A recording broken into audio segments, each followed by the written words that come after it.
Hi, OMG! This is our 10th year ng pamamanata kay Poong Nazareno. Early bird kaming nag-prepare pero grabe talaga, inabutan pa rin kami ng alas 7 sa Litex. Pero we're so blessed kasi nabutan pa rin namin yung mass ni Father. By the way, this is January 8 kasi hindi na kami sumabay sa mismong piyesta kasi nga super daming tao. So ngayon medyo kontrolado pa. So naglakad din kami at ito na nga, papasok na kami sa church. Super ganda ng Ebanghelyo right after ng mass. So we go to Jollibee. O diba, tanaw na tanaw mo na nga yung Jollibee. Third floor pala to. Gilid lang to ng Quiapo Church. Nag-order na ako. Ito na.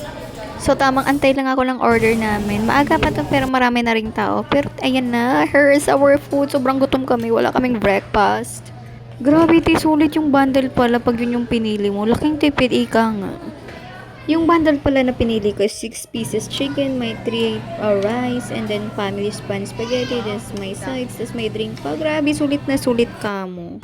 Ayan na, grabe, craving satisfied. Matagal na kasi yung kinikrave yung chocolate sundae. At hirap kaya mag-Jollibee. Ang mahal din sa Jollibee. Buti na lang talaga nakasave ng pang Jollibee today. So far, so good. Kasi after namin kumain, nag-picture taking muna kami sa harap ng simbahan. Ang dami rin parang foreigner na nandoon. Parang may tourist guide sila. After namin mag-picture taking at umuwi na nga kami. Kasi nawala na yung parang pwedeng magsindi ng kandila. Sobrang nilinis na talaga nila ang Quiapo. Ayan na, oh, going home now. Yan, kita mo yan, pagod na pagod. Oh, nakatulog pa nga.